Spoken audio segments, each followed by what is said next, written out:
Olá, meu nome é Paulo Marcioli, eu sou autor do blog Esperando Paulo, que é um espaço onde eu publico resenhas e artigos de história, de política, de literatura, sempre com um viés nacionalista e anti-imperialista. Também sou advogado na cidade de Valinhos, interior de São Paulo. Hoje eu vou fazer uma resenha desse livro aqui, Jurupari, Francisco Brasileiro. Jurupari é uma lenda indígena que remonta aí a uma oposição, diz respeito a uma oposição à figura de Tupã. Tupã nós estamos mais habituados a saber quem é. Tupã representa a figura de Deus, né? Como os missionários, na verdade os jesuítas traduziram a ideia de Deus para o imaginário dos índios, né? E aí o Jurupari seria essa oposição, né? Então, ao passo que Deus, né, seria o Tupã, o bem, né? E o Jurupari representaria o mal, o Satã, né? Obviamente, aqui a gente tem uma primeira dificuldade, que as lendas e os folclores indígenas, obviamente, eles vão estar sujeitos aí à forma como essa cultura, que é uma cultura oral, que vai sendo transmitidas verbalmente, elas vão ser impactadas pela influência dos missionários, dos jesuítas. Obviamente, essa intervenção dos jesuítas, né, para levar o cristianismo aqui para essas populações através aí do processo da colonização que se abriu no século XVI, eles vão ter que dialogar com esse imaginário, com essa cultura, com essas tradições para conseguir levar adiante esse projeto de catequese, né? Então, com base nisso, eles foram incorporando esses elementos e foram reconfigurando esses mitos, né? Então, hoje a gente se entende essa referência, se faz essa referência de Jurupari como a oposição do mal, do Satã em relação a Tupã, que é Deus, mas essa é a construção dos jesuítas, né? Existem outras referências e outras fontes históricas que vão evidenciar que, na verdade, Jurupari é uma figura mítica da cultura tupi, da cultura dos índios, que está relacionada com a figura de um grande legislador, uma pessoa que fez uma grande reforma moral, que tinha uma grande autoridade moral perante os indígenas, né? Outras versões que vão aparecer também é que Jurupari está relacionada com entidades místicas, entidades religiosas, espirituais que aparecem no período da noite, que estão relacionadas a premonições, a sonhos e pesadelos. Então é uma entidade espiritual que provoca um medo, um impacto muito grande nos índios, né? Tem muito dessa conotação relacionada ao mal, Satã, que foi decorrente da intervenção dos missionários, mas a gente fica muito em aberto, né? Mas vamos falar um pouco do livro, e eu já começo dizendo que é um livro bastante interessante, que certamente merece aí uma nova edição, né? Eu tive acesso aí através do sebo numa edição aqui da editora Martins Fontes, de 1948, e a notícia é que a gente tem que só na década de 70, em 1970, foi feita uma nova publicação desse livro, através do Clube do Livro, e depois a gente não tem mais nenhuma referência, né? E é muito triste isso, porque a figura do escritor, do autor Francisco Brasileiro é muito interessante e valeria a pena as pessoas conhecerem. Do pouco que eu pude pesquisar da vida dessa pessoa, ele foi, além de um escritor, poetista, um folclorista, porque através dessa atividade de literatura ele reuniu essa cultura popular, essa tradição oral, mas ele foi um sertanista. Ele foi um cara que levou adiante expedições, né, conheceu o Brasil, vivenciou o Brasil, isso já a partir da década de 30. Ele fez grandes expedições para o Mato Grosso, para o Goiás, para a Amazônia, foi cavalgando de burro até o Acre, isso já mais velho, inclusive, né?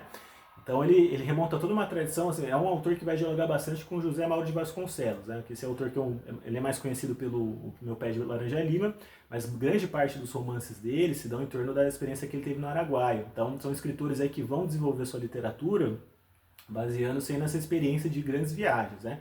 O Francisco Brasileiro, ele aos 17 anos, consta que ele trabalhava na cidade, ele abandonou tudo e virou tropeiro, foi virar tropeiro conduzindo boiada lá de Sorocaba até o Rio Grande do Sul, né? E a partir de então ele passou toda a vida dele fazendo essas grandes expedições, né?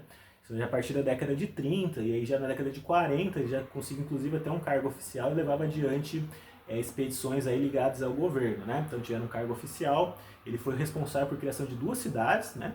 E consta aí também que ele foi o primeiro branco que travou relações com algumas tribos chavantes aí no Mato Grosso, na região do Araguaia.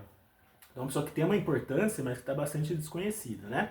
Então, eu, inclusive, até faço aqui um apelo, se eventualmente esse vídeo, né, esses textos aí chegarem ao conhecimento de familiares, pessoas ligadas ao Francisco Brasileiro, eu me coloco à disposição, entre em contato comigo para a gente conversar, que eu tenho bastante interesse aí, eu fiquei muito encantado com esse livro.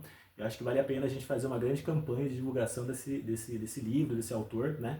Da história dessa pessoa, né? Com relação ao livro, então se trata de um romance aí narrado em primeira pessoa, que remete, obviamente, à figura, muito provavelmente, das experiências que o Francisco Brasileiro travou nessas expedições que ele fez para o sertão. E uma coisa que me chama bastante a atenção nesse livro é que o narrador, né, ele é uma pessoa que vai se lançar, né, na Amazônia em busca do ouro, né, então ele vai ser um sertanista que vai estar ligado a essa atividade de mineração, de busca aí de ouro. É, é o único branco que vai estar com um grupo de brancos, mas aí um deles seus colegas vão misteriosamente desaparecer, né, então a gente também já tem algumas alusões, alguns mitos, aí, algumas questões esquisitas aí relacionadas ao Jurupari, né?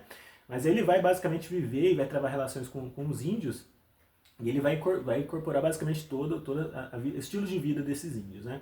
O que me pareceu interessante é isso, porque é um livro muito lírico, é muito dotado de poesia, é um livro bastante poético, né? Uma linguagem bastante poética, ele descreve a natureza de forma deslumbrante, assim, uma carga literária, lírica muito intensa. Só que isso é feito através de um narrador que é um sertanista, um matuto, né? Então isso gera até um certo impacto no livro. Acho que esse é o elemento que eu achei mais interessante. Então é um narrador aí que ele se lança aí na vida com os índios, ele literalmente vive com os índios, vive sem roupa, caça com os índios, pesca, constrói barcos e até luta em guerras com os índios, né? Então se transforma num matuto, só que ao mesmo tempo ele é dotado de uma grande sensibilidade. Então ele consegue, através dessa experiência. E aí você vê como que você consegue compatibilizar um matuto sertanejo que vive que nem um índio, que constrói barco e tal, que ele vai pegar um diário e vai fazer uma literatura de alta qualidade, entendeu? Então eu acho que esse é o impacto mais interessante do livro, né? E através dessas experiências desse narrador, esse narrador não tem nome, inclusive, um dado interessante, mas ele vai travando relações com índios. Tem uma personagem bastante emblemática, que é uma feiticeira que chama Kat, né, que vai evidenciar, vai dar o primeiro sinal do que seria essa lenda do Jurupari, né?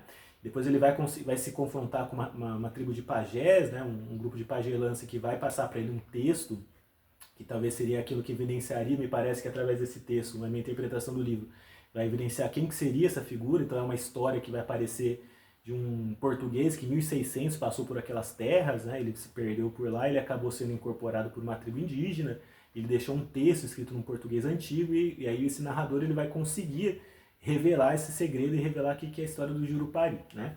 Eu deixo aqui nos comentários a minha resenha desse livro, eu acho que é um livro bastante interessante.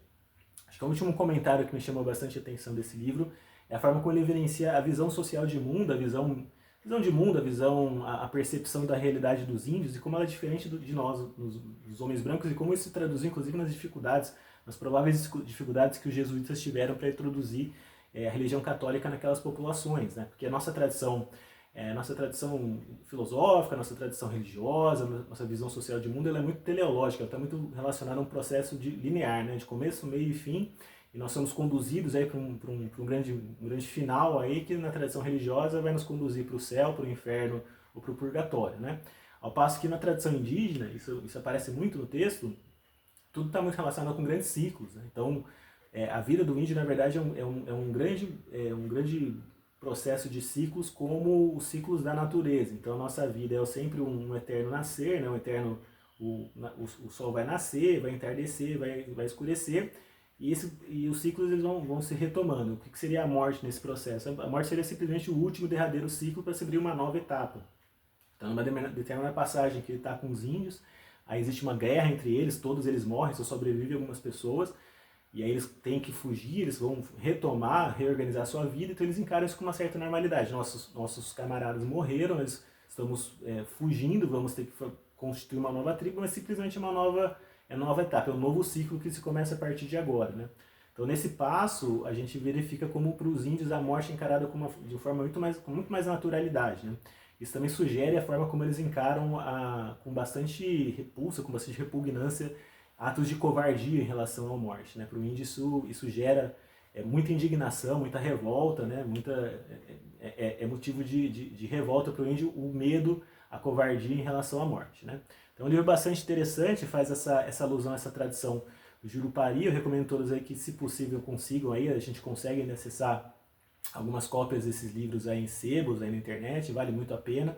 Faço um apelo aí para eventuais familiares aí do Francisco Brasileiro que tiverem acesso a essa resenha, esse vídeo aí, que entrem em contato comigo de alguma forma, que eu possa aí conhecer um pouco a história de vocês. Acho muito interessante para a cultura nacional que seja um livro que ganhe novas edições. E a gente se vê no próximo vídeo.